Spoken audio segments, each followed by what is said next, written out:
Well, welcome to the show. This is our view from the bench.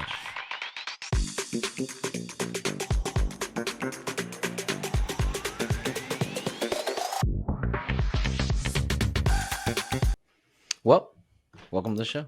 I'm Brendan, tip fixer for the Dart Club. And I'm Corey, floor sweeper for the local NJB League. And happy Monday, man. Happy Monday, dude. Back to a Monday. Finally got another Monday episode. Woo. Been a minute since we've had one, but happy to be here. It's always nice to start the week with this because it takes my mind off of what Monday is, which is like the beginning of a work week. And it helps me focus on something else on Monday besides work. I mean, not that I don't focus on work. Yeah, of course. Because I definitely focus on work. I'm Absolutely. just saying. We always do. It helps me get my mind on something else, right? Exactly. So, how was your weekend? Good. Did a little bit of working, obviously. Some Ducks games over the weekend because we're in the middle of a homestand. So, did mostly working. That's honestly pretty much all I did. If I wasn't at work, I was home sleeping. And it sounds like the next couple weeks are going to get a little longer for me as well. So, what about you, man? Well, I got to enjoy one of those Ducks games that you worked, to be honest with you. You were nice enough, as you told the audience last week, to get some tickets. So took my dad. Super fun. Talk about it in a little bit. But yeah, it was fun. That's pretty much what I did on Sunday. Saturday was another productive day around the house. Changed the brakes on my car. Worked out a little bit. It was good. Good weekend. Pretty relaxing, pretty chill. Definitely opposite of you. That's the weird thing. I always feel weird asking you how your weekend is because mine's always like, oh, no, I just didn't do much. Just kind of chilled. Had fun doing this. Went to that church on Sunday. And then yours is always like, oh, I had the longest weekend. I worked 14 hours. I had 20,000 steps. I'm like, oh, damn, yeah. My work schedule, as we have talked about, is not the norm. So but it's what I like to do. So it actually works out pretty well for me. But for most people, I know it's crazy because even my parents know, like October, November, I'm pretty much like, I'll be at Thanksgiving. That's about all I can guarantee you. Other than that, I'll have to keep you posted. Mm-hmm. See you when I see you, kind of thing. Exactly. Well, as you can all see, I'm kind of in a different spot. I was able to kind of move into a different area of the house now. So instead of being out towards the living room, the previous setting that you've seen, kind of in another room on the side. So nothing much other than that. Still, obviously, you see the same decorations in the background, stuff that I like. So other than that, we wanted to kind of get into sports. We'll start Monday Night Football that just kind of finished. It was not what probably people would have expected. I did actually see that somebody put $2 million down on the Bills. So that didn't go well for them. But other than that, it basically kind of finished up as a nail biter. Did you catch any of this game? So by the time I got home, because like I said, it's been getting longer and longer hours these last couple weeks. I did watch the last about 8 minutes. So I saw Buffalo score the touchdown to take the lead, and then you're like, okay, well, Denver's got a chance, but who knows? Because that was when the stat came up about, I think Russell Wilson's average throw down field at that point in the game was like 3.4 yards, and I was like, oh my gosh, basically like shovel passes in this game. I don't understand. I didn't realize that's how most of the game went. So that was kind of weird. But then I saw like the whole ending and the debacle that is the Buffalo Bills, and I mean the pass interference call. I could see like the guy was trying to come back because the ball was underthrown. Because again, Russell Wilson can't throw anything apparently.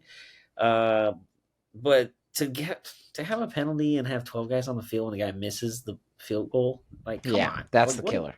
What are you doing out there? You have one job as a special teams coordinator. Make sure there's 11 guys accounted for. How do you let that happen in that moment?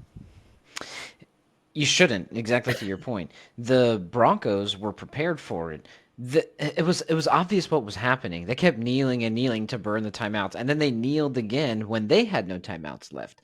They were obviously going to rush onto the field and try to kick a last-second field goal as time was ticking. That's exactly what they did, except for some reason, this is what I don't understand. From the Broncos' perspective, they were in the middle, and they kept kneeling in the middle. Then, all of a sudden, on that third down, they decided to go and kneel on the right hash. Mind you, the wind is moving from left to right. So now they're on the far right, and they're moving from left to right, okay? So then Will Lutz comes out, like you said, kicks that field goal, and he misses. He goes right. Where does he miss? Just a tad bit right. But it's like, dude, why didn't you go to the left? I feel like they maybe got Yeah, that I backwards. I don't didn't. know what was going on. Either way, Wow. like you had said, that wasn't even the biggest mistake. Was the pass interference that got them that close? It was the 12 guys on the field. They ran them on. You should have had the exact who was the guy who messed up? Who's not supposed to be on special teams? Right? Like you already know whether or not you're supposed to be out there blocking a field goal or not. I don't understand. I don't know. I don't know. But that's what happens. That's what happens sometimes. And honestly, that's kind of what they get. They're what are they I, 5-5 now? yeah, I was say that's the crazy thing to me. Buffalo, and after all this talk of them in the last couple of years, how good they're going to be for the future, they're 5-5.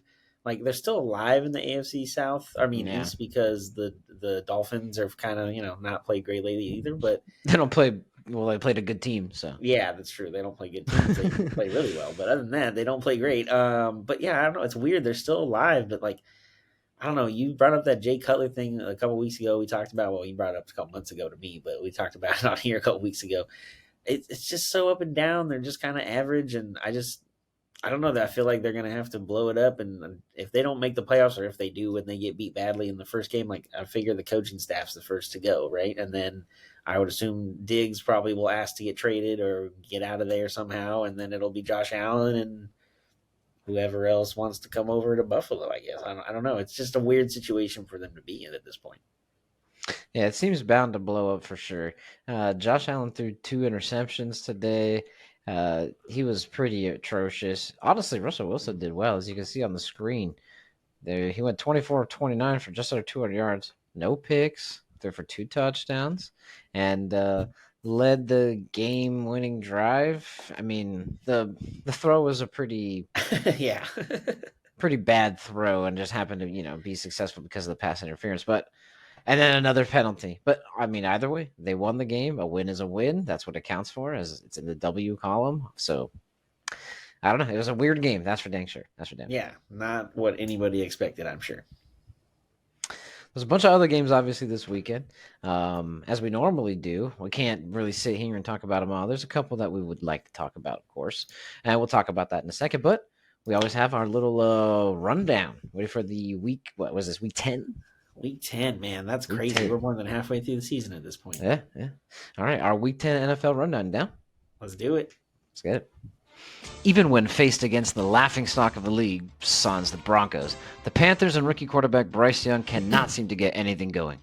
Bears defense held Carolina just over 200 yards on the day while registering 3 sacks. Tyson Bagent moves to 2-2 in his young NFL career and accounts for 2 of the 3 wins this season for the Bears. Deontay Foreman handles a majority of the workload as Chicago takes it 16-13. Langwegisch Spiel. So happy this game was over by the time Church got out, because absolutely nobody wanted to see this atrocity. Colts take on the Pats in Germany and deliver an absolute snoozer. The Patriots rushed for 167 yards and allowed only 10 points, but they lost. There have been 266 consecutive wins in the NFL when rushing for 150 or more and allowing 10 or less points, this being the first loss. Like it may be time for Bill to call it quits. Colts win 10-6. I guess there was a game in Germany. In what seemed like a must-win for a playoff-aspiring Bengals team, it was the visiting Texans who had other plans. CJ Stroud keeps showing his tenacity and star power each week on the field. The Southern California kid went to Cincy this week and led his team to a big win, including a 55-yard drive to set up the game-winning field goal. Burrow's Bengals cannot keep dropping games if they want any shot in the playoff race. Texans grabbed the wildcard spot with this win, 30-27. Josh Dobbs is now 2-0 under center in Minnesota. After he was able to get a full week of practice in, Dobbs led the Vikings to another impressive win over our top 5 Saints defense. Dobbs throws for 268 yards and a touchdown and rushes for another 44 and a score. Minnie looks to have themselves a nice backup to Kirk. Maybe they even move forward with him. We'll save that for another day. But Vikings beat the Saints yesterday, 27-19. Dobbs keeps it rolling, and the Vikings playoff hope is alive. The Steelers keep finding a way to win. Packers really do not have a future the franchise would love. Steelers were outgained yet again, but find themselves with the dub. Both Harris and Warren find Pater and rush for a combined 183 yards. Pickens still struggles, but this run game and defense seems to be all they need.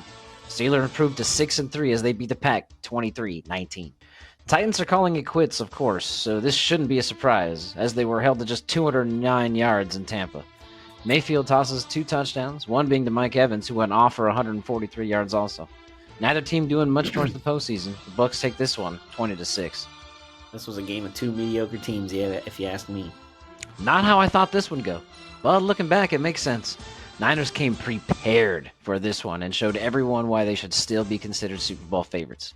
McCaffrey's end zone streak comes to an end at 17, but almost everyone else on the Niners scored yesterday. Jags looked extremely overwhelmed as they were the first to see the Bosa Young combo in the NFL, and it did not disappoint. Niners cruised to an easy one, 34-3. The battle of the AFC North gets even tighter after this weekend. The Browns travel to Baltimore to take on the Ravens in a game that lived up to the hype.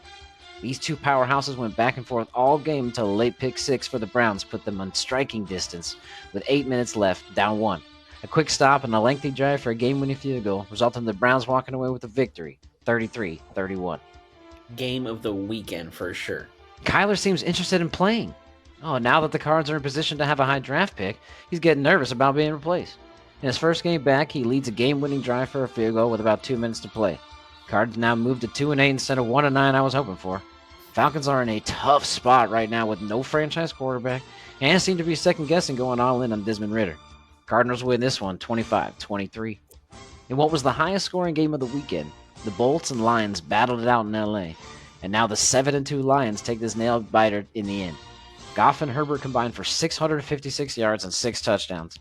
This back-and-forth affair really showed us that the Lions are legitimately good and should be considered a top NFC team. Chargers did what they always do, lose at the end. Lions kicked the game-winning field goal with 2 seconds left and win it 41-38. Lions could win the NFC North, maybe even more. The Cowboys were licking their chops at this matchup. After the beatdown they put on them in Week 1, the Cowboys did something historic yesterday. The Boys outgained the Giants by 468 yards, the largest margin of victory in franchise history, after racking up 640 and only allowing 172. Cowboys can't get any more freebies from New York this season. Take the season series 2-0 while outscoring them 89-17. Cowboys win this one 49-17.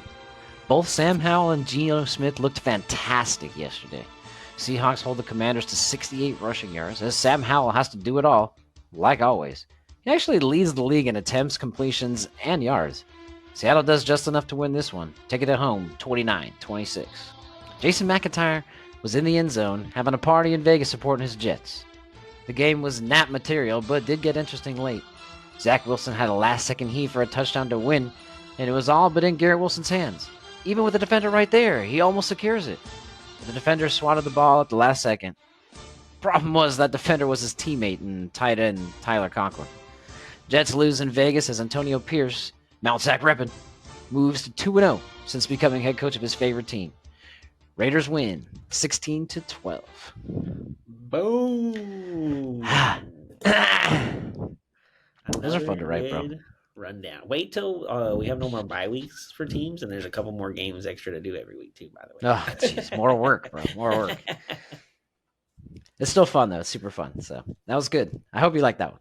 Yeah, and Antonio Pierce, maybe you'll be done with your international languages that you'll have to learn too for the. Yeah, maybe. I don't know how many more international games there are, but anyways, if anybody, any German people watching out there, I hope I didn't do it bad. It was supposed to be a boring game. So, it's 10-6, dude. What a terrible one. I don't even want to talk about it. It was so boring. We do have some games that we do want to talk about, so we might as well move into those. We got 3, I think, that we picked out. There's plenty that we could, but honestly, there's a bunch of other stuff on the slate, so we're kind of trying to limit it to what we could. The first one, though, that we're going to talk about is that AFC North battle that happened. The game that you said was game of the week, in your opinion, and really brought the Ravens, kept them close within this division. Like you said before the show started, had the Bengals won, everybody in this division would be 6-3 or better, with the Ravens being 7-3. What do you make of this one, dude? Dude, what a game. I was actually, since I didn't have to work the game for the Ducks yesterday until like 2:00, that had me all morning watching this game on TV, and man, I could not watch it. I could not look away. It was a great game, back and forth.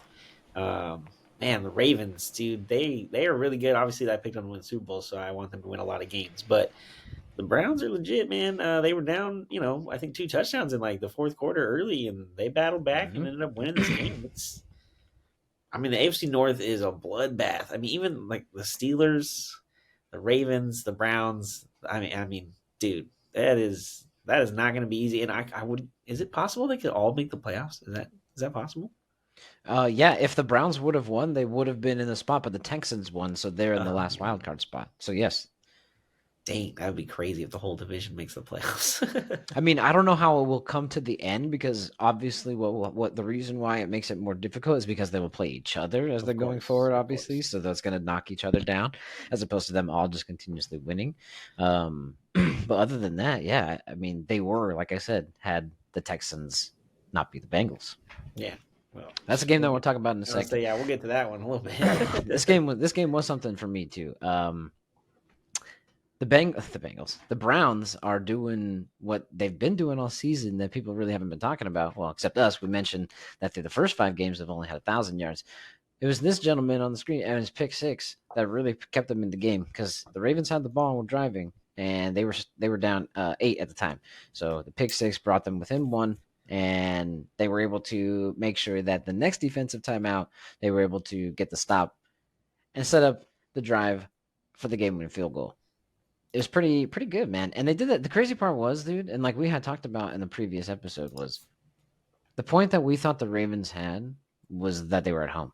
So this was Yeah. all on the road for the for the Browns, and took it to them. This has been their freaking older big brother that's been beating them up for like a decade plus, two Well, I decades or mean, so. if you really want to peel back too for the fans, this is the team that left Cleveland to become the Baltimore Ravens. And then now the Browns had to come back into existence and now are in the same division. So if you're a fan of the Browns, like the original version, you probably don't like the Ravens even more so because they literally left your Yeah, town true. and you know what I mean? Like they got rebranded. So I don't know. And then they It's come a back deep and beat hatred you. between those Damn. those cities, I'm sure. Not good. So like I said, those fan bases probably don't like each other at all. And is this? Oh, that was already the second time they played this year, huh? I don't know, dude. We'll have to look because if I'll there's look. another one coming late in the season, that's gonna and it really comes down to like division battles. That's gonna be a lot of fun. But I know they played the Bengals early.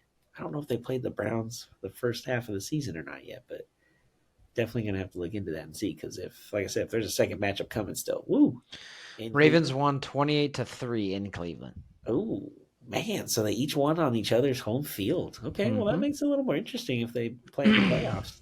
Kind of a toss-up game, regardless. Dang. One of the games that was also really back and forth like this, but not necessarily division and not as intense, obviously, just because the Chargers are involved. What's so intense about that? Lions come to LA. Goff, Herbert, huge game. Like I said in the rundown, combined for 656 yards and 6 touchdowns. Honestly, Herbert was 4 of them, so let's not pretend like it was 3-3. But he Yeah. did throw a pick as well. So um, overall, good game for both teams. Honestly, to me, this one was who has the ball last, and it happened to Yep. be Goff and the Lions, and they just drove down with 2 minutes left. They got the ball with 2 minutes left, kicked the field goal with like 4 seconds left, and called it a day. Call it a So day. Yeah, exactly right. not But much you not could only do. that, I mean, okay, let's be honest. When they hired Dan Campbell and he did that press conference about biting kneecaps, we all were like, "What the hell? This guy's crazy. Like, he's not going to be Yeah, there more than 2 years. You know, he's going to get fired. Nobody's going to like him." But they all love him. They obviously play for him and care, and like they have shown up. And when they had the ball late, I think there was about maybe just under 2 minutes or about the 2 minute mark. There was a fourth and two, and if the Lions could have kicked the field goal, taken the lead 41-38, and then just hoped that Herbert and them wouldn't be able to go down the field and tie the game before the end of the clock. But Dan Campbell and them decided, no, we're yeah, going to that's go what they for it did. on fourth and two, and they're going to get it, and then they're going to waste the clock down and kick the game-winning field goal so that they don't have to even worry about Herbert having an option to come back and possibly tie or even win the game. Dan Campbell has balls, as I believe Jared Goff said in his press conference yesterday after the game. Lions are legit. They won again. I mean 7-2. Who would have thought the Lions would be 7-2? I thought they're gonna be good, but not this good. Not me. I did think the Lions were going to be good, and the reason why I didn't pick them to win the division a lot is because I thought they were going to lion. You know? Yeah, Clippers clip, Chargers charge, Lions line. I mean, I make sense. I totally understand. But like I said, they're 7-2. They're legit. And you mentioned in the rundown when you talked about their game, they are legit NFC contenders and are right up there for maybe even more Super Bowl contenders. They Could you imagine if the Lions make the Super Bowl? What in the world would be going on? All right, let's not talk about crazy stuff. Okay, maybe we should move on topics because you're getting a little carried away. You're getting a little carried away. The other game we wanted to talk about is actually the one that we were kind of touching on and still references our first topic of the AFC North. Bengals Texans. Dude. Dude, this game was better than I had thought. I know the Texans are good, and I understand that CJ Stroud is doing work, but my goodness, the Bengals I thought had found something lately, and they really didn't seem to have found it completely, I guess. I understand it was a last second field goal, but I don't know. Kind of disappointed in the Bengals because I really thought they were starting to get them rolling. Yeah, and not only for the Texans to win, but in Cincinnati is the craziest part. Because if it was in Houston and they snuck out a win, okay, got home crowd or whatever, feeling good. But like you said, CJ Stroud has been balling, man. I mean, Mm-hmm. just as a rookie quarterback coming out of Ohio State, they usually don't pan out well. It seems like the last few, I don't know, at least my lifetime.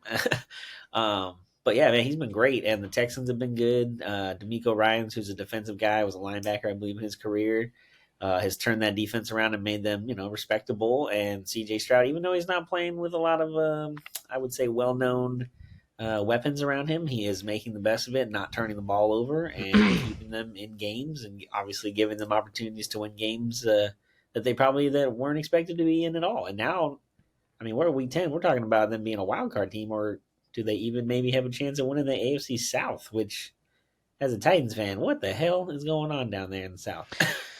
Well, not you, I'll tell you that, unfortunately. In the nicest way possible, of course, my friend, because obviously I'm not doing much in the NFC West either. But no, they're actually only one game back at Jacksonville for the division lead. And they just beat the, or no, they just, Yeah, they beat no, them in they Jacksonville. beat them in Jacksonville, yeah. Oh So it's not, yeah. man, CJ has doing something with this team, and D'Amico Ryan's is turning around this team a lot faster than anybody thought. This was supposed to be a rebuild year and get yeah, CJ Stroud some reps and all this kind of stuff. No, they're go ahead and pass that. We're gonna go ahead and skip ahead and just get on down to the wild card spot.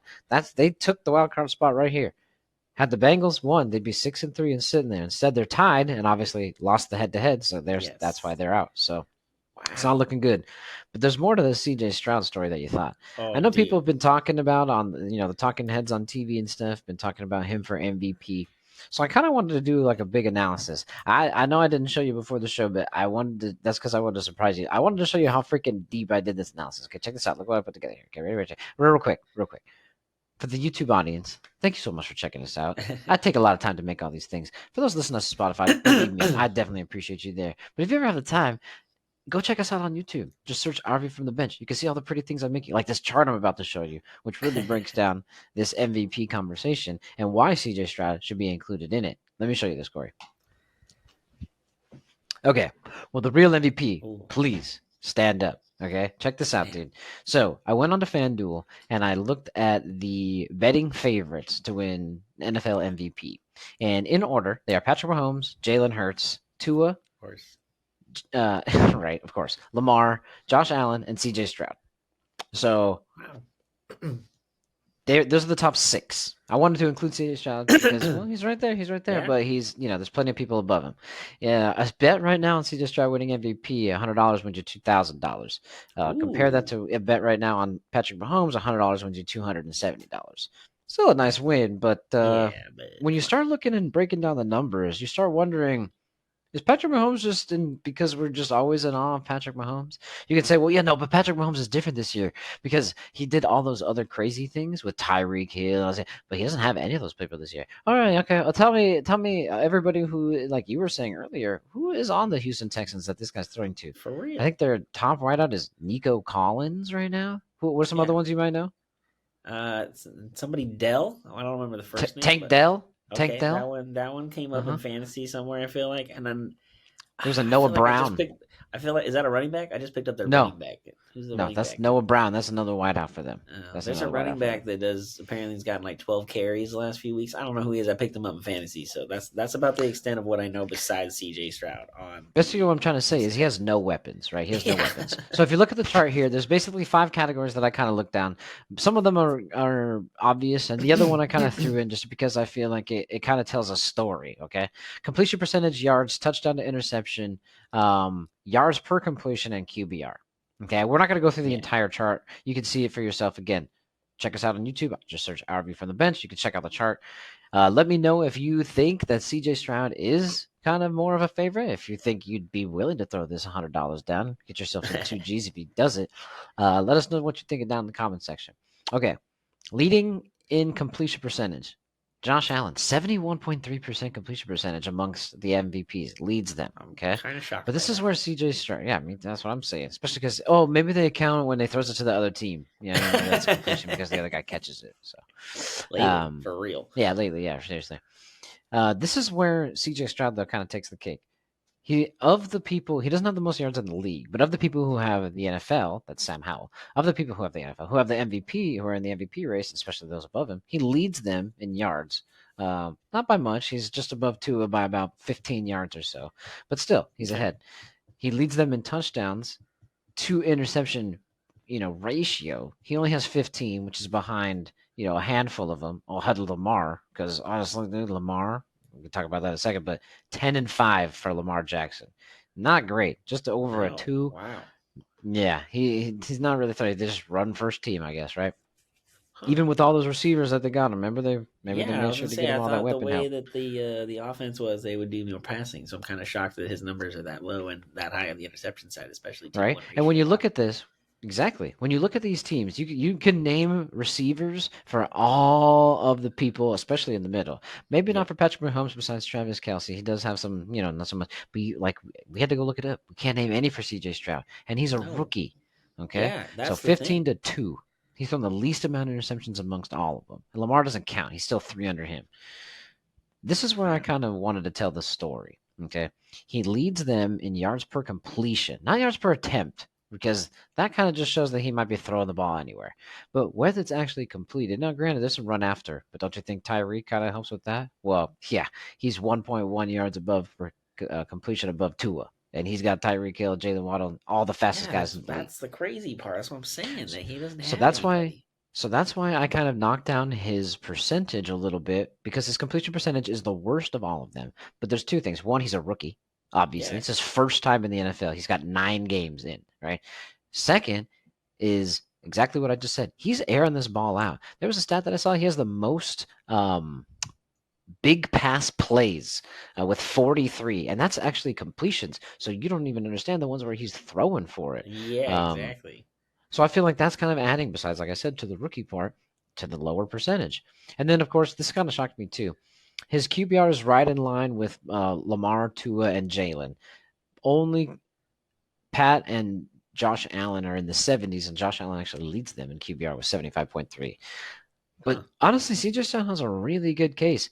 They're 5-4, 1 game back of the division. If they can win the division, and he keeps putting up Yes. numbers like this and completes, let's just pretend this doubles and he goes 30-4 in his rookie season with over 5,000 yards. Even if he went Woo! even if he went 25-5 in his rookie year, that'd be amazing. And if he gets the Texans into the playoffs or even wins a division, especially, I mean, we all came in thinking, oh, Jags are going to win the AFC South, like for sure, because at least I did as a Titans fan, because the Titans were done. I figured the Texans were a year or two away from really competing, and the Colts were kind of in disarray, especially with the Jonathan Taylor thing at the start of the season. So kind of left it wide open for Jacksonville, but they struggled early and have caught on fire lately until they got that beat down they got yesterday from the Niners. But man, CJ Stroud's got them right there. The 2 games there to beat them in Jacksonville. They're going to feel good when Jacksonville comes to town, whenever that is in the back end of the season. I mean, the Texans are good. They'll probably beat the Titans a couple times, which I hate to say it, but that's probably going to happen. Especially because it's weird. I'm not I don't like the Texans because they hate the Titans so much because of the whole like they left and took the Oilers Right. name and logo, and then we have that jersey as a throwback, and they don't get to wear it, and they kind of get all pissed off. It's kind of a whole thing because Bud Adams hated the city when he left, which I, for one thing, I'm like, To each their well, own. Yeah, that's cool if that's what you want to be mad about, but also like kind of rooting for him. Like it's cool. Like them in Jacksonville, I'm usually like so anti both of them, but yeah, if one of them wins a division, especially if they both make the playoffs, yeah, screw it up, man. Ruin the playoffs, make it weird. Just not the Colts, right? Yeah, no, never the Colts, never the Colts. It's too many bad Texans actually, memories. yeah.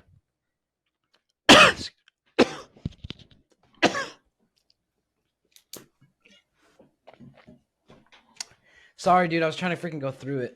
It's all good, man. No worries. Catch your breath. The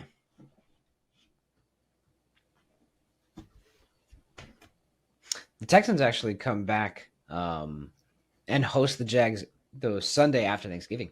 So only two more Sundays. So they host the Cardinals this upcoming weekend, and then they host the Jags the weekend after. So we'll see who wins that showdown actually fairly soon. Sweet. I'm excited. Okay. That's going to be like rivalry weekend for college football, basically, is what's going to happen. Yeah, kind of, I guess. All right. Yeah. The same weekend. True. Yeah. Yeah. All right. But I thought this was interesting. Weird. I never thought I'd be excited for a Texans Jags game. Right? Yeah, seriously. Especially as a Titans fan. I don't know. But they're making it interesting. Those young quarterbacks, man, CJ Stroud and Trevor Lawrence, they're going to be teaming up, or not teaming up, but going head to head against each other. It's going to be exciting to see. I just got to figure out who the Titans are going to do that with for a long time against those guys. We're going to move on to baseball. Yes. It's Baseball Awards week, and the first award was handed out today. Let's get a round of applause for Corbin Carroll, National League Rookie of the Year. Well deserved, my friend. Gunnar Henderson, American League Rookie of the Year from Baltimore. Well deserved as well. Both guys killed it. Both guys turned their bottom-dwelling franchises into playoff teams. Obviously, it's a team they had help, but you know what I mean. They were major parts of it, and they showed why they deserved it, man. Especially Corbin by continuing all the way to the World Series. So, man, what a wild ride and good season. And for Corbin to get that award, and again, we talked about it before. He's already signed up for another 7 years. There's no contract or arbitration to worry about. It's like a pretty team-friendly deal also because of how early they signed him. Excited to see what they kind of build around him. I know we've been seeing a couple like rumors of what the Diamondbacks are going to look into in the offseason and what to add, so I'm kind of excited to see what they'll do here. But yeah, him and Gunnar Henderson, man, this is like the future of the league, man. These guys are like these guys are what, like 21, 22 years old. I mean, just in the thick of it, if both these teams can continue to compete and, at least get in the playoffs every year, and maybe more people across the country will actually know who the Diamondbacks are. And I mean, everybody knows who the Orioles are. They just haven't been good for a while. So it's nice to see them competing and having some real good talent there again, and actually maybe having like an opening of a window to compete for real for a few years. I think our World Series appearance helped us a little bit with that, hopefully. Definitely getting the name out there. People pay attention regardless of what anybody thinks. Oh, nobody wants to care about that. Yeah, sure, maybe viewership's been down, but viewership's been down regardless, to be honest with you, from what I've seen. So, yeah.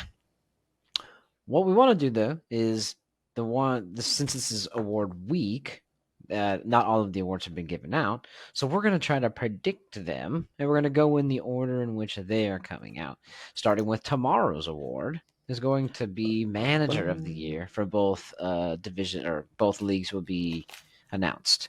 The finalists for National League are Craig Counsell, Skip Schumacher, and Brian Snitker. Dang, Brian Snitker's still in Atlanta. Sheesh. Yeah, still there. Who we got in American League? The American League, who do we have? Yeah. Oh, I was going to say, do you want me to list the American League first? Yeah. Okay, all right.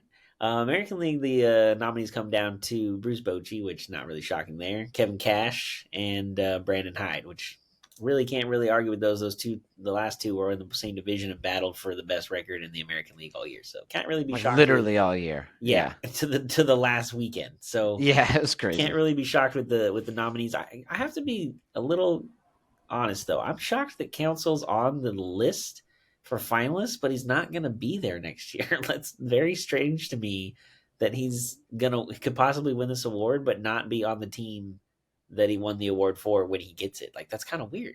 That's just how freaking good he is, apparently, Corey. He's just so wanted by everybody else that they're just ripping him out of the Milwaukee dugout. So it's very strange. Very strange. But in my opinion, I think it's a crime that Tory isn't on here Yeah, because well, that's. this is ridiculous. I think Um, I think part of that my though guess is is that is Craig Counsell's getting it, but while all these teams made the playoffs, none of those teams. I know this isn't based on the playoffs. I yeah, understand, right? So I get that I keep factoring in the playoffs, but it's hard not to think about it later when you're just like, how do you not even consider some? We were good last year. Now we're in the playoffs and make it all the way to the World Series. I feel like you should consider some of that. I understand it's a regular season award because that way it doesn't limit the possibility of other people who don't make the playoffs from winning it. yeah. Still, I feel like maybe you might consider it in consideration if they're already chosen. But so I think it's a crime that Tory's not on here. But anyways, I guess the guy who won it is the guy who we swept in the first round in Milwaukee. But Well, I I'll leave that mean, there. not necessarily. I mean, I would. I'm really thinking Skip Schumacher should win it. I mean, the Marlins were not in the playoffs last year; they weren't very good, and he goes in there as a first year manager and gets them in as a wild card. Now they did lose to Philly in 2 games, but Philly's also the defending NL champs, so True. it's not easy to go in there and win. And I'm a big fan of Skip Schumacher, to be honest. He was a utility guy, kind of played, I think, like 10 or 12 years in the league. He I was remember him. in San Diego as, I think, a first base coach. He started there for a few years, and then he was a bench coach for St. Louis last year, which is where he played for a few years. I don't know. I just always liked him. He kind of reminds me of Dave Roberts, one of those guys who just always was like a grinder and low key guy on the team, but has like a good vibe and is just a baseball guy. So I kind of hope that he wins it. I mean, Snitker could win just because they won the best record in baseball, but they were in the playoffs the year before and won the World Series the year before that. It's not like they weren't good for the last few years, and all of a sudden Atlanta was really, really, really good. Like, we can admit that he is a good coach, but I don't think he's manager. I'm thinking it's Skip Schumacher in the NL for sure. Speaking of Skip, I feel like those types of players that you're talking about, like, um, they're good because they have to be good They have to know in a lot everyone. of different facets. Yeah, they have to know everybody, right? They have to know all the positions because they have to play, like you said, the different positions. They have to know Mm-hmm. everybody that they're behind, right? They just get to know people. That's kind of what keeps them stick around. They're not the great, but they're not bad. Yeah, He knows like the ins and outs. He knows the fundamentals because he doesn't have overwhelming talent, so he knows the from down to the nitty gritty of the basics. So I just feel like there's a lot learned in those people that have that type of background. So it's good to have it, and I feel like it works out well when it comes to managing because other players can see it, and I feel like other players respect former players.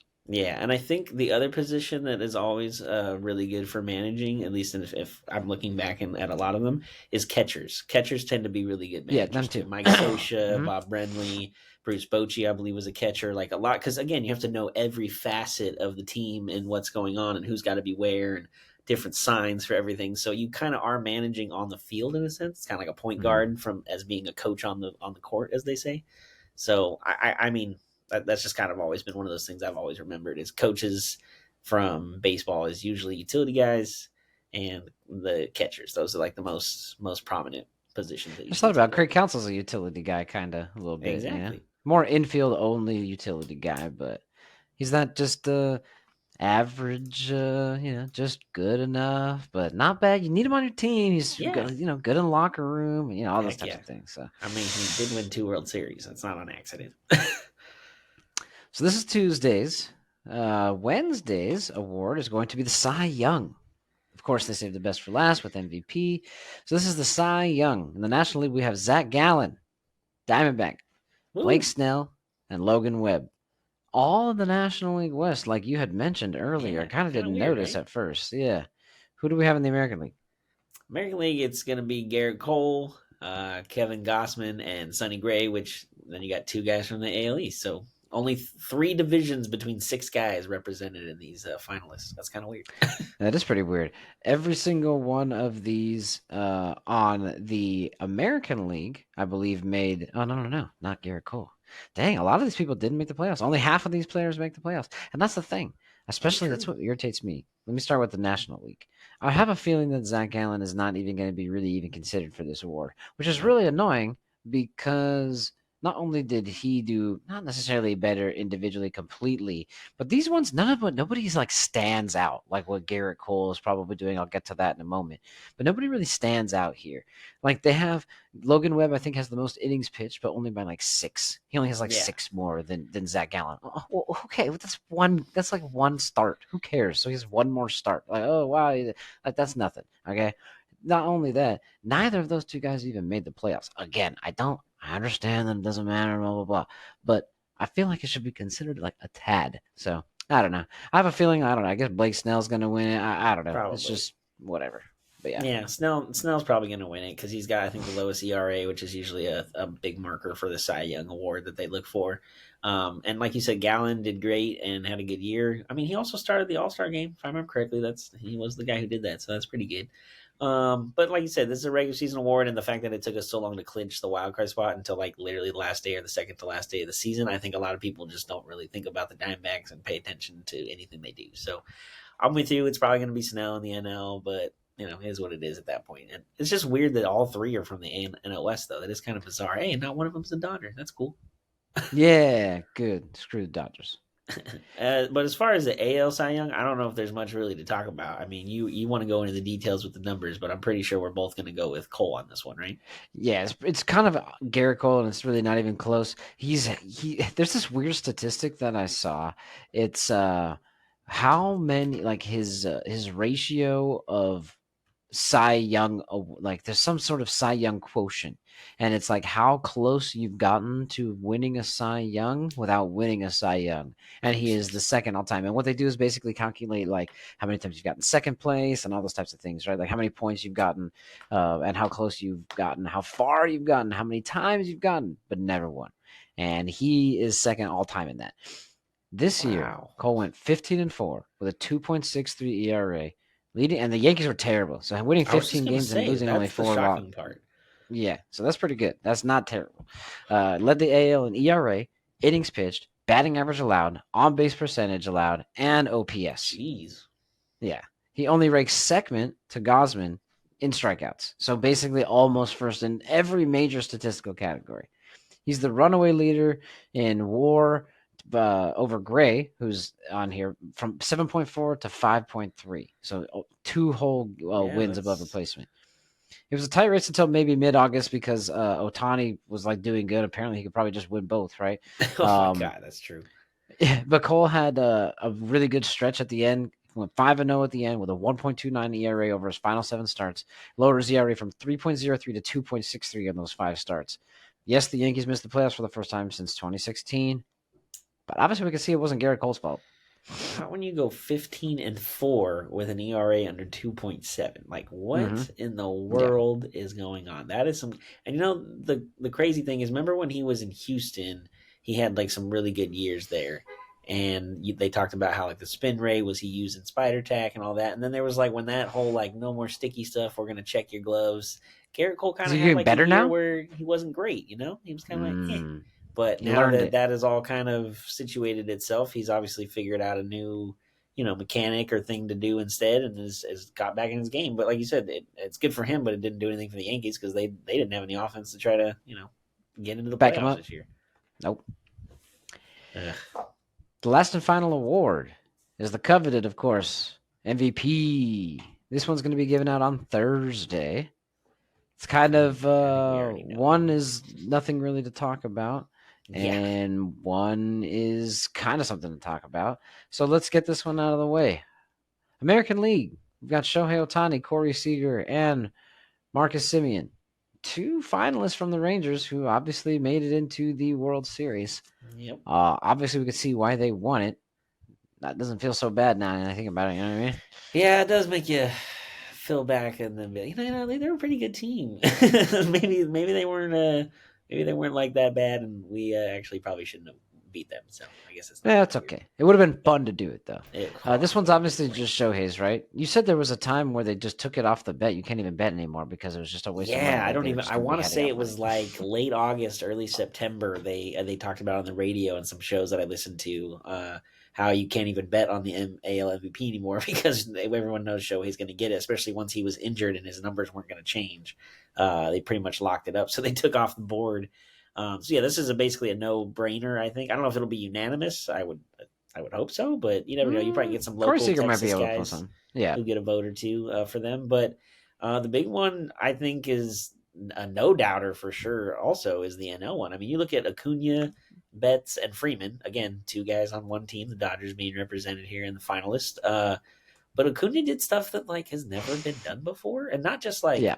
oh, one game he had like this crazy game. Like he had what was it, No. The 70 season. steals. I mean, it's just 30 home runs. 30 It's plus home just runs. Yeah. yeah, it's just astronomical numbers and things. The Braves have the best record in baseball. I mean, it just all lines up for him to get it right. Yeah, it should. Yeah, he's like you said, he shattered freaking records that were just unheard of. There was nobody in the 30-60 club. No. And then he made a 30-70 club. He said, I don't know. I'm gonna get more. Thank you though. No, wait, did he make the 40-70 club? I feel like he might Oh have my made a god, if he did, 40-70 that's club. even crazier. The fact that he's I kind creating of feel like clubs, he did. multiple clubs within one season for himself is kind of Right? ridiculous.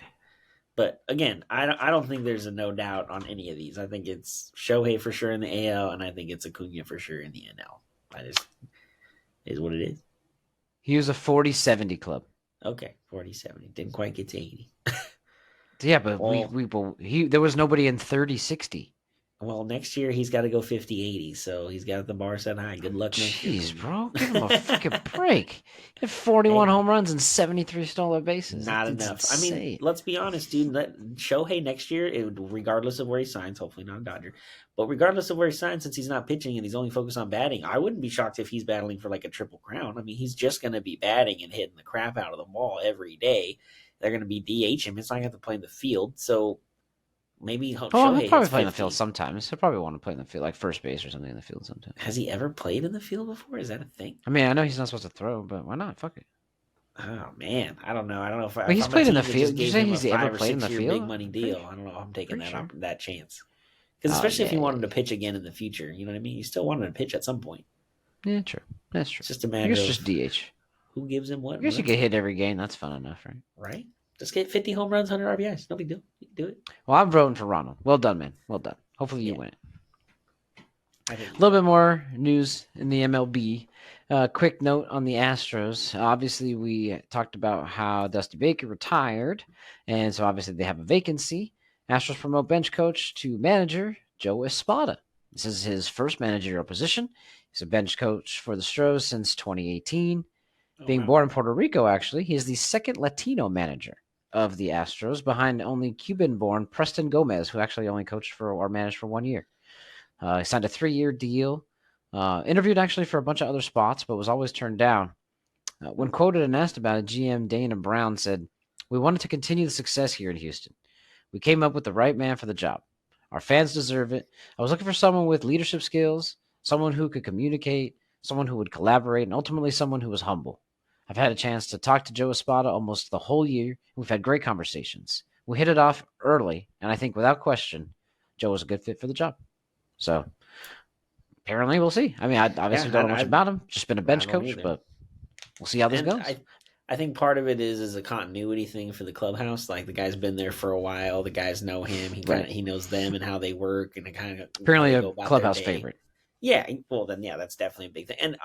And Dusty Baker, who was a player's coach before, and that's how they got the win. I mean, he took them to the ALCS every year he was there, if not the World Series when they won Yeah. and lost as well. So it's a continuity thing. They all know each other. Just kind of keep doing what you're doing. Maybe do some shuffling with the rest of the coaching staff, if anything. Maybe just add somebody to take somebody else's spot, and they'll just keep chugging along and see if Houston can keep doing this. And God, I really hope they can just stop winning. I'm really sick and tired of them because the fact that they've won again with everybody watching them and continue to get to the ALCS for 7 years in a row, it's just like it's so annoying that I just don't want to do it anymore.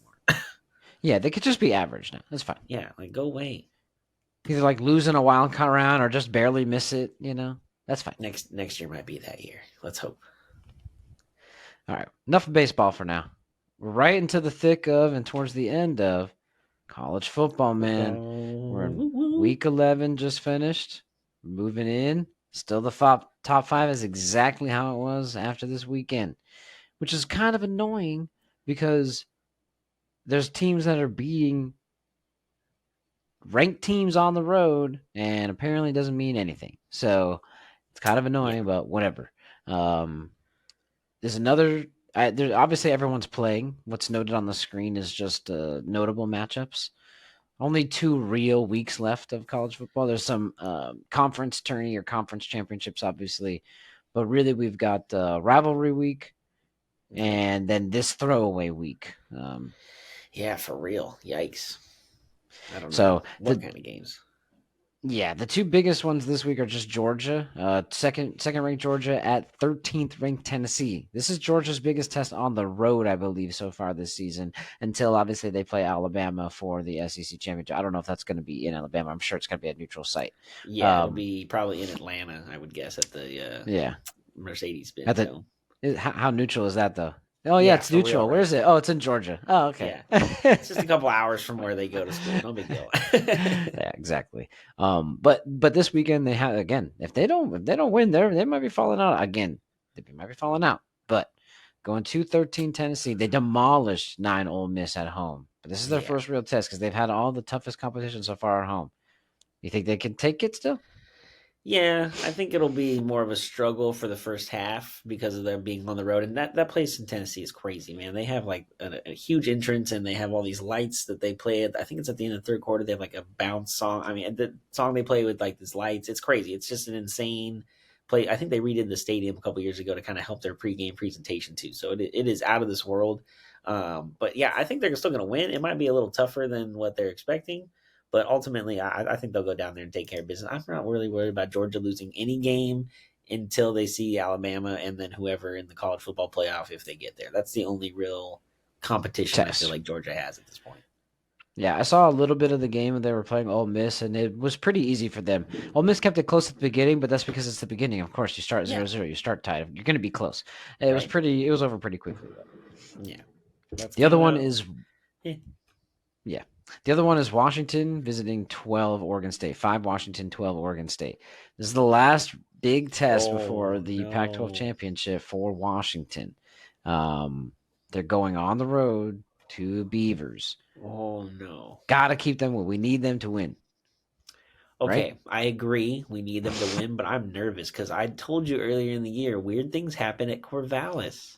Oh Weird things shoot, you're happen freaking at right. Corvallis. If And they did. anything, I if they're forgot who gonna they beat, but they lose, beat somebody. I don't remember what game it was. It Utah that went there. I think we talked about it Yeah, I earlier think in you're the something year. like that. Yeah, yeah, And you're yeah. like, "Oh, Utah's gonna win." I was like, "Man, weird things happen in Corvallis." That's all I'm saying. SC's had some weird like fog games and stuff over the years. I just It's in this November could be now also a too. triple game because if you're Washington, you don't want to look too far ahead and just be like, "Oh, we got a rivalry against Washington State, and then we're in the Pac-12 title And then game against Oregon. Oregon, Yep. and then you can't get too far ahead of yourself. So you got to hope this isn't a Yep. triple game, especially being a road game." Yeah, because if they do win out and beat Oregon, I do think that moves them. If everybody seems to win, which obviously is impossible because either Ohio State or Michigan has to lose because they play each other next Correct. week, that's the biggest one. Even if Florida State wins out, there's nobody really in the ACC that's ranked. Oregon is 6. They are right there. So if Washington could beat Oregon and just sweep all out, they deserve 100%. If not to be in the 4 and top 4, they deserve to be at least 3. Yeah. If the Big Ten team wins out and Georgia can win out, they can be 1 and 2, whatever. I get the bias, but they Yeah. deserve to be 3 if not because they would be beating just better competition. So Yeah. I those are completely the two agree. biggest ones.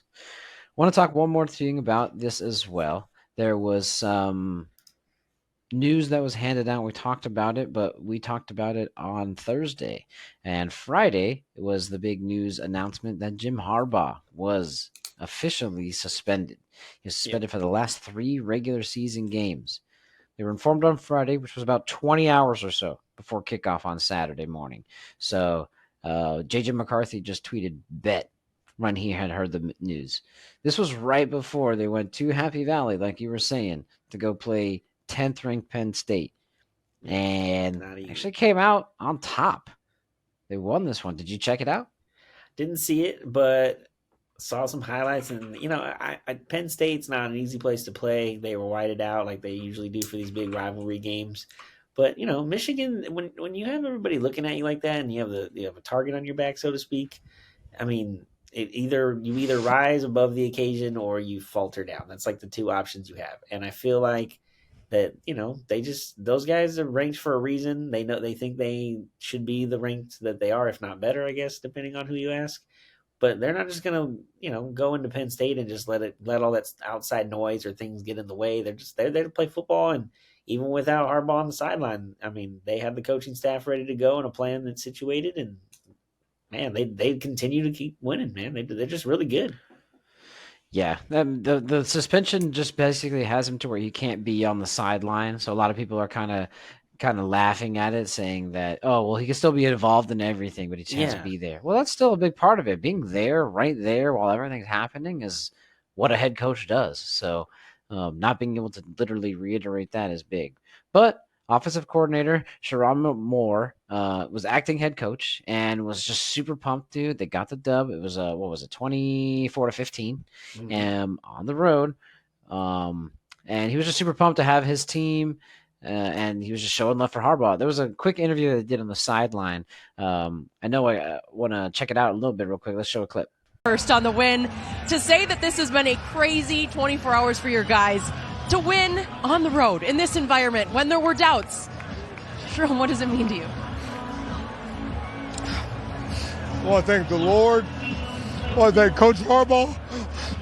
Love you, man. Love you, man. This is for you. For this university, the president, our AD. We got the best players, best university, best alumni in the country.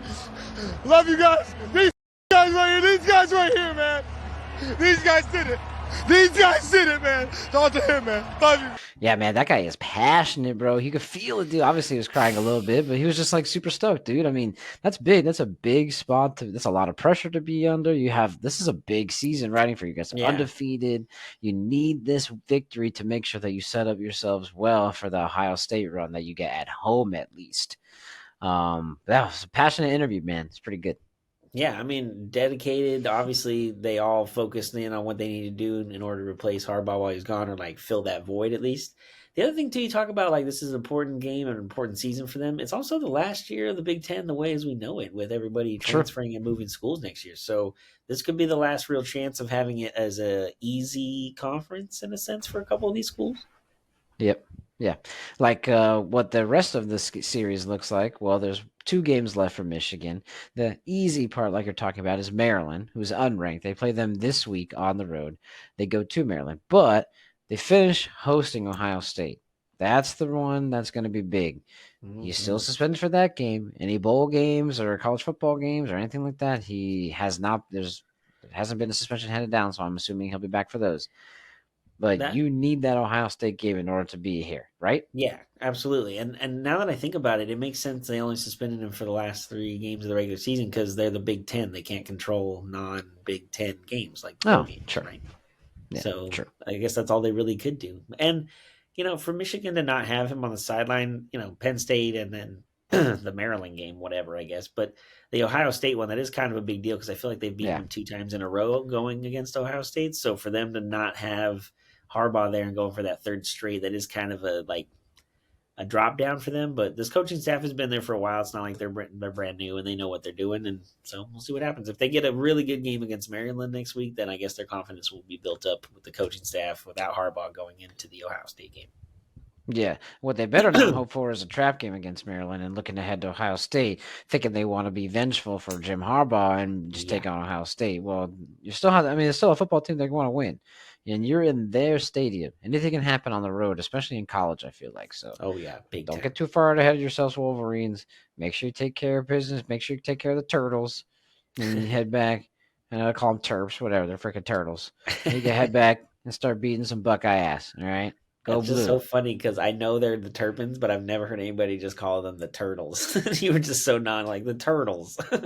Oh, whatever, bro. That's what they look like, I think. No, they are. That's the what dub it is. It's a mascot type of turtle. It's just I've never heard See? anybody say the Maryland Turtles. Well, whatever. Go blue. That's what I'm saying. All you Michigan fans, let me know in the comments. I want to see who's out there. If you like Ohio State, then glad you're here. But here we go. So we'll see how it goes. Let's get out of college football. Because you know what's weird, real quick. Last note. Rivalry week's supposed to be next week, but USC and UCLA play this week.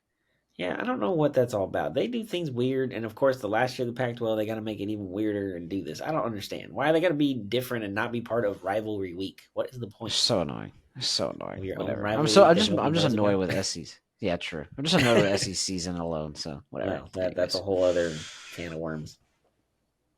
want to get a couple NHL updates. Nah, I'm just kidding. We got one NHL update. I want to talk about the game that I went to yesterday. Dude, it was such a good game, man. The Ducks I are had so good, much fun. man. So we get there. Not only my dad didn't know, apparently. Well, actually, one bad thing. And you kind of gave me a little bit of a warning ahead of time, but I didn't realize how bad it was. The parking and the walk. So Yeah, we it kind of sucks park, right now. and as we start walking towards, I'm like, oh, this is what Corey was talking about. We have to walk around all this construction. I didn't realize all the walk all around the construction was all the way to the street and all the way around and then into the building. I was like, oh my gosh. Anyway, so that was the only bad part. Remember, I Other told than you I that, got an electric scooter to ride from my car to the no, arena. now I understand Now why. you understand why, because I can do that same Now I walk, and get I'm it. like, nah. I ain't walking that every time either. I totally understand now, bro. Totally understand. But after that, we got in. It was the first of a Legends night for the 30th anniversary. It was Yep. super fun, bro. Honestly, they did a really good job, dude. We got the bobblehead. It was super easy to get in. Everybody was cool.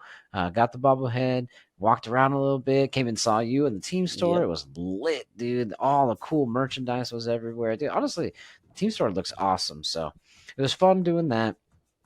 We then went around to kind of just hang out after that, went to our seats. And the cool part was that there was the like presentation, right? Paul Yep. Correa came out. It was his night. So presentation of the middle of the ice. Even Timu was there and A Bear. So it was a cool just like show. The new DJ that you guys got is really DJ cool. He keeps JoJo. I love everybody, that guy. He's the yeah, best. he He's the keeps best. everybody like super entertained. And the cool part was, and I had heard this from what was the guy? What was that silver dude's name that you said was walking around? What was that Oh, the guy? Iceman. The Iceman. What was the story behind that guy? So back in '93 when they first started, this is Disney owning the team, so they're doing things a little differently as far as pre-game presentation and during the game and all that stuff. So they had this guy called the Iceman that they brought in. He literally was like all blue and he looked like he was frozen, and nobody really understood exactly what he was there for or why he was there or what he was doing. So after like I don't know, maybe 3 or 4 games, they just were like, yeah, it's not working, scrap it. So last night, as part of our legacy night of the first 10 years in the '90s, essentially they brought his back and had him there at the arena. We sold shirts in the store with him on it. I mean, it was a whole run of the Iceman yesterday. It's pretty funny. There's a lot of people confused. Yeah, I was one of those people. I had to Yeah. ask him. I literally texted you. I was like, "Who is this silver dude? And why is he just walking around all pumped up?" I didn't know who he was, but honestly, it was pretty cool. He had good energy. Something else that was pretty cool about it was they had the like themed music, I guess you would say. The DJ was playing like 90s music because that was the era that you guys were celebrating that Yep. in the first legacy night was like the 90s to like 2003 basically, right? And they had a bear and Korea there, which I learned, didn't know, but that was pretty cool. They had a bunch of like info that's the first ever draft pick because that was from the expansion draft, and then the first Yep. ever like regular draft pick and Paul Correa. So that was, I don't know, just like a bunch of information. Super cool. Great game, obviously, too. They won 4-1, beat the Sharks. Whatever. I get it's the Sharks. But hey, a win's a win. There was a In the couple of NHL, you get fights. every point you can. Dude, it was just really cool. Great goals. There was this one goal, dude. What was his name? The defender. And he's new. He's new to the team. Everybody goes, ooh, what's his name? It's probably got to be Radko Gudas, is my Yeah, guess. yeah, him. Yeah. So he has like a little slap shot all the way in the corner, and it bounces off of the defender's stick, and it literally just goes over everybody. You see the defender Yeah. in front of the goal, like try to jump up and hit it, and the goalie's sitting there waiting for the puck. It just goes right over his shoulder into the goal. Dude, it was so cool. My dad As had they a say great in time. hockey, just throw it at the net because anything can happen. Yep, and that's exactly what happened there. My dad had a great time. Hadn't been to a hockey game in so long. So honestly, did great job, Ducks, putting on a show. It was super well done. And I'm looking forward to the rest of the season. You told me that they're going for like more bold, right? Yeah, their whole new marketing thing, part of our anniversary and going into the future, is we want to be more bold like we were in the 90s instead of more like laid back, beachy vibe, which we still are because we're in Orange County. We get that. But Of we also want course. to be more bold in how we were in the 90s. Like I said, at some point they were talking about maybe having Wild Wing jump through the ring of fire like he did back in the day, but that Why hasn't not? been officially announced yet. So I'm hopefully that's what they're going to do it at some point. Maybe like one of the Legacy nights. There's 2 more to go Yeah, this that's what I'm season. saying. Maybe Yeah, they'll you do don't it have to one of do it those all the nights. time. Yeah, No, exactly. definitely not. Yeah, the one time he did it back in the day, the guy caught fire. So we definitely don't want to do it all the time. Yeah, But just hopefully they one, bring it just back at legacy least night. once or twice. I mean, shoot, maybe we'll make the playoffs when we bring it back for that first home playoff game. That would be awesome. That'd be cool. They were doing That's a well, and big last jump though. night. We went from 32 last year to where we are now. So I need to take a Yeah, deep breath. slow Let me down, calm Corey. down. Slow down, Corey. Either way, man, it was a great time. My dad hadn't been to a game in a long time, and he had a great time. It was super fun. He felt super stoked. He had the bobblehead and just rocking all the gear, and I don't know. It was a good time, man. So Yeah, food it was was funny when good. I went and Everything sat was with you good. guys for those few minutes. Your dad was like, "Yeah, he told me, don't worry, you don't have to buy anything. I got enough gear for you." And you guys were all decked out in that stuff that I've been giving you over the years. Yeah, exactly, dude. You know what else I noticed, dude? I actually was wearing because I love the hat. It's the one with the anniversary with the goalie mask and the sticks behind Yeah, it. yeah. I was wearing a 20th anniversary hat on the night that I went to celebrate the 30th anniversary. So, been a long Perfect. time Ducks fan, and again, great show yesterday. Well done. But just want to talk about it a little bit. So, thank you again, man, for the tickets. It was super Yeah, super for fun. sure, dude. I'm sure there'll be a few more games. I'll get them here before the season's over. Cool. Be super stoked. Last topic that we really want to kind of touch on is basketball. Have a A little couple bit of storylines to kind of updates, share. Yeah, exactly. Nothing too much, but a couple things that we want to talk about. The first one is kind of serious, so let's kind of dude. chill a little bit. Weird. Kelly Oubre, man. Kelly Oubre Jr., while walking around in Philadelphia, was hit by a freaking car, man. Report says he's fine. He's out of the hospital, but he did suffer a broken rib and had injuries to his hip and leg. Ugh. This is the weird part, bro. This is where okay, right here. Nobody can seem to confirm the whereabouts of James Harden during this incident. Oubre not only stole his girl, but has now taken over Oh, his team. I'm just saying, oh no. let's make sure that James Harden has an alibi because anything could have happened. Okay, no, but seriously, jokes aside, the real driver better never be found, or at least not announced, because Philly fans are crazy, and who knows what the hell, That's like true. if that person would even live. So, That's a good point. The but worst it's part is crazy, though. bro. How did this happen? Well, I feel bad for Oubre, excuse me, because he's had like one of the best years of his career. I think he's averaging like over 20 points a game in Philly this year. It's been like one of the most perfect fits for him in his entire career to this point. So I feel kind of bad that this is happening, and the fact that it's not even anything he did wrong. It's not, most time players get hurt like this. You're like, oh, what the hell were you doing that? He's walking around the city hanging out, and he got hit by a car. Like, what's he supposed to do? And the fact that it's his hip and It's not funny. leg and rib, I'm like, oh man, I hope it doesn't take out his flow and his rhythm that he had to start the season, and he kind of loses his vibe, the rest of the way. But we'll have to see. Thankfully, he's okay, and it's not anything serious. Yeah, the only thing that apparently broke for sure was a rib. I didn't hear about anything else breaking, so hopefully it's just like sore, super sore, nothing else crazy. And hopefully his rib took most of the impact, and that can just heal. Again, I'm not saying that's Oh, okay, my but rib took most of the impact from the car. Ouch. yeah. Well, I don't know. If you could save your legs, bro, legs is your whole everything. Yeah, that's Your true. ribs, you'll heal. Ribs you That's a can good heal. Your point. legs are everything. You keep your joints, you need your hips, especially for this this game. Yeah, if you want to keep playing ball, you're gonna need those. His teammate, who is balling for sure, Tyrese Maxey, bro. Tyrese Maxey the other night dropped 50 in the sixth straight win for Philadelphia since trading James Harden. I watched the replay of this game, dude, and I watched like a highlight of his 50 points. I'm not gonna lie, dude. Sixers fans can legitimately say James who? I Because mean, this kid can ball. I don't know how you can. I mean, he's doing everything, and I think now that James is gone and that distraction is gone, it's even easier for them, just him and Embiid, to just go out there and do their 2-man game and play ball, Mm-hmm. man. Just run pick and roll, basically do what Harden was doing last year because he did lead the league in assists last season. So if you're Maxi, just do what he was doing last year, except obviously score a lot more because you're younger and still have the ability to get past guys. I feel like that's the biggest part of Harden. He just doesn't have the ability to just go past guys like he used to and create more space and ultimately get more contact, get to the free throw line. Yeah, he's just younger. He seems eager. He seems happy to do it. You know what? I just realized I'm sitting here looking at this picture of James Harden.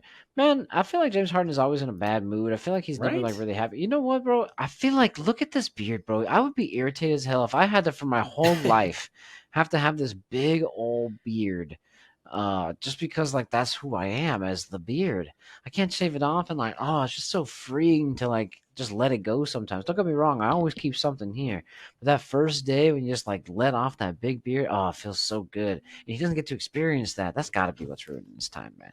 Maybe, but I mean, look, I have a beard. I haven't not had a beard in like I don't know 13 years, but I don't have it that long. You can trim it Hmm. down. Just because you're known as the beard doesn't mean it has to be a big monstrous thing. Like just trim it down once in a while. Look like a normal dude one for a change. But you're right. I never even thought about that. He can't really shave it until he's like done playing, basically, right? Like that's his thing.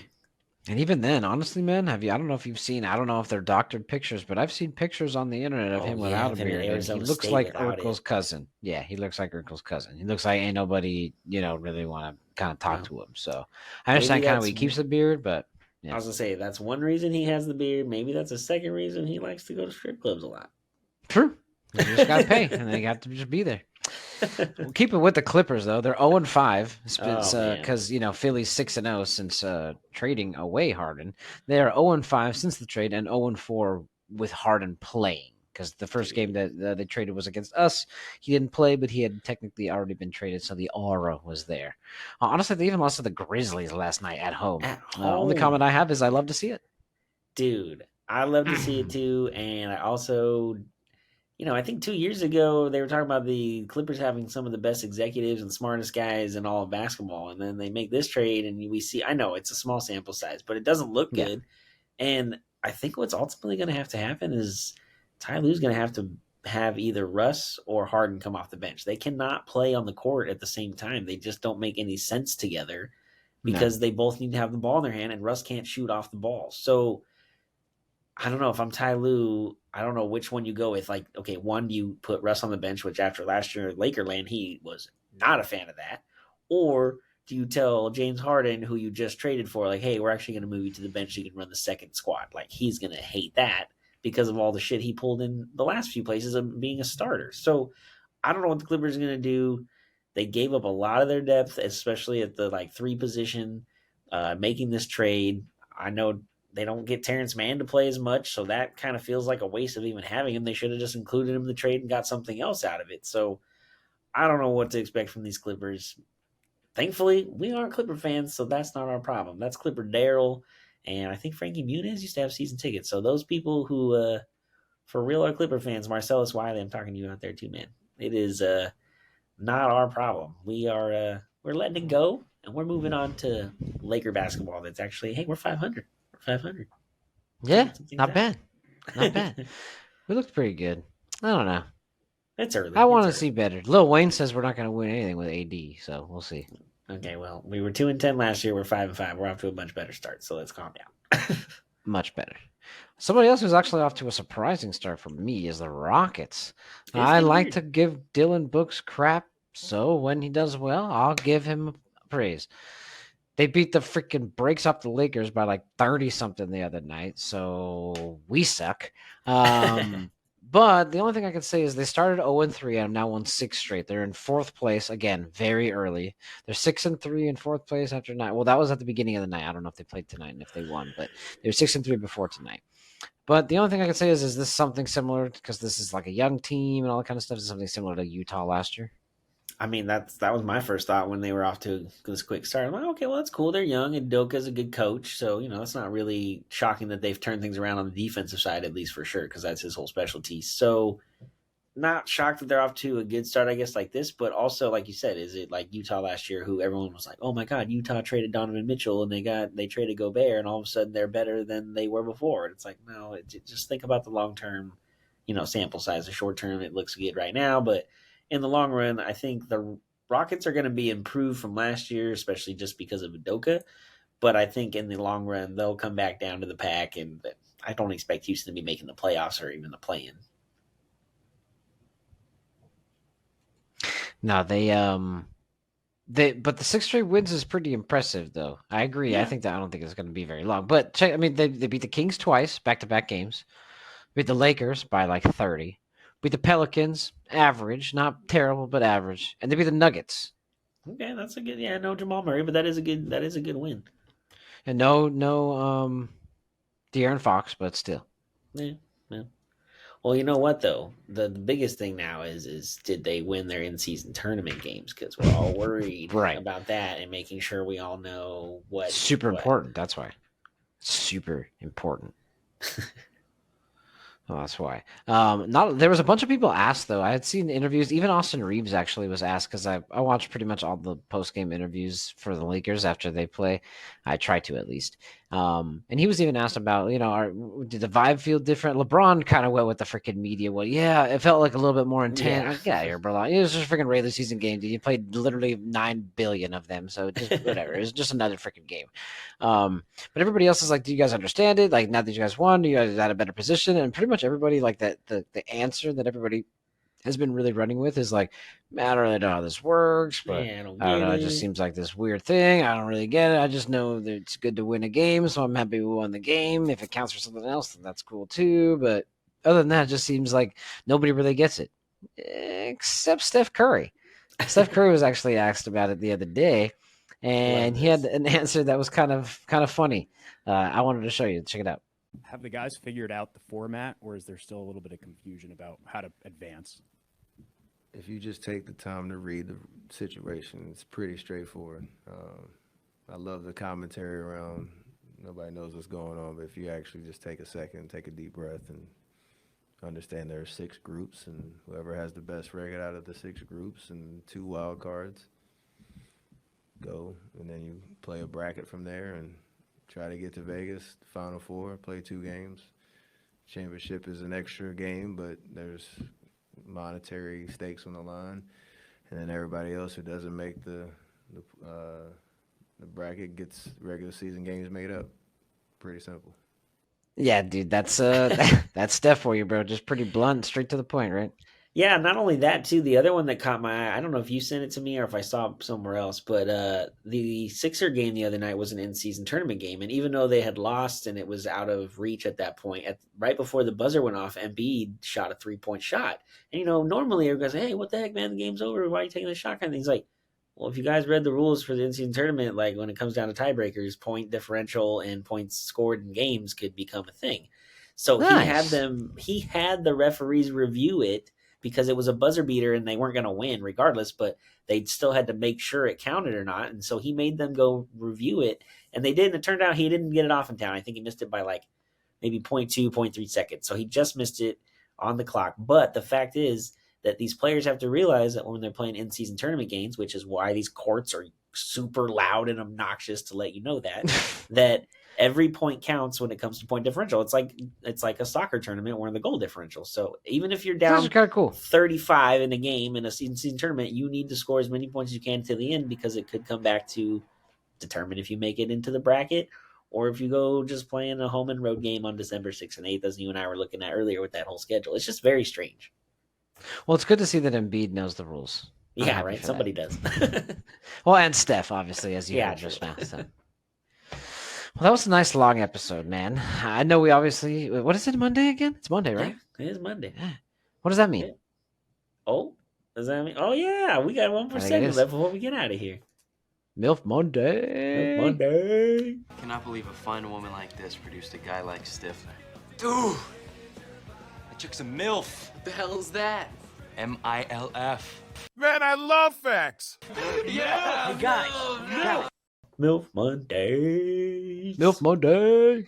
All right, so Nice. All right, so what kind of fact you got for me today, man? kind of a weird one today, but I think you sent me this a week or two ago, and I just kind of kept it in the back pocket just in case. Okay. So from 1981 to 2004, which is kind of crazy to think about, the MLB schedule was made by 2 people, a married couple, Henry and Holly Stevenson, until the end of the season of 2004, when they got outbid by a small company in Pittsburgh, the Sports Scheduling Group, who then took over the job for the 2005 season. But I just thought it was really cool because I've always kind of wondered about how do the schedules get put together? Who figures out who plays home at what time? And if you're talking about basketball, hockey, or baseball, when there's multiple games and not just football, where it's like 16 or 17, we're talking about 80 to 100 plus games. Like, you got to figure out, and if you're basketball and hockey, you're sharing buildings with other teams, and concerts are coming in and out, and just the whole playing of that like puzzle has always been really interesting to me. So the fact that this couple was doing it by themselves for over 20 years for baseball, which I know there wasn't as many teams in the 80s as there are now, but to still be able to like keep that all together and situated for that long is super interesting to me. But I'm sure nowadays it's probably just a computer that people plug a bunch of things in, dates into, and it does it for you. But I still think it'd be interesting to be in the room when that stuff used to be done the old school way.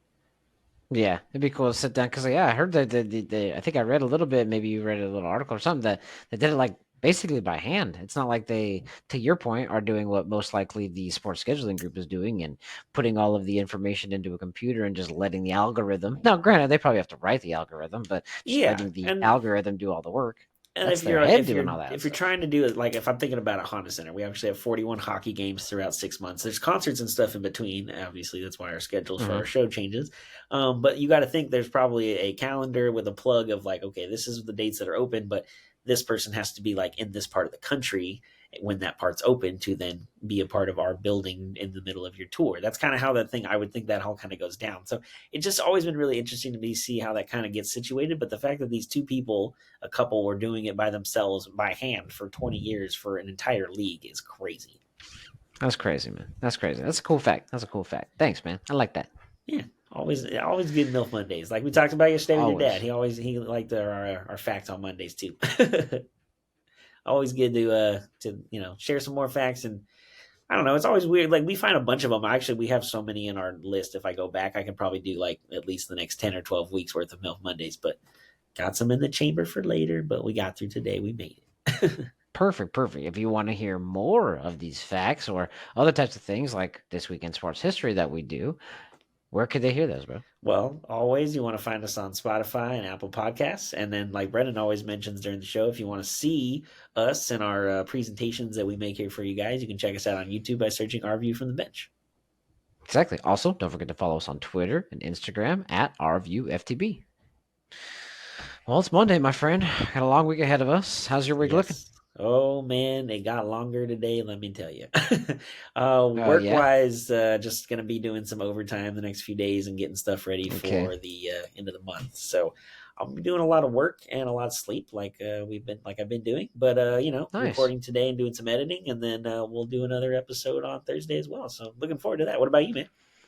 It's nothing. Same old stuff. Working each day. Got to be working out, swimming, doing the stuff. I'm doing that 6 days a week now. I couldn't do it today because I was just behind on so many other things. But other than that, trying to do it 6 days a week. Get fit, get healthy, feeling good. So it's nice. But other than that, just a normal old week. Can't complain. Got to see my mom and my stepdad. They're coming in. We're doing like an early Thanksgiving on Saturday. So going to be doing that. Other than that, there's nothing else planned this week. Just good old work. Yay.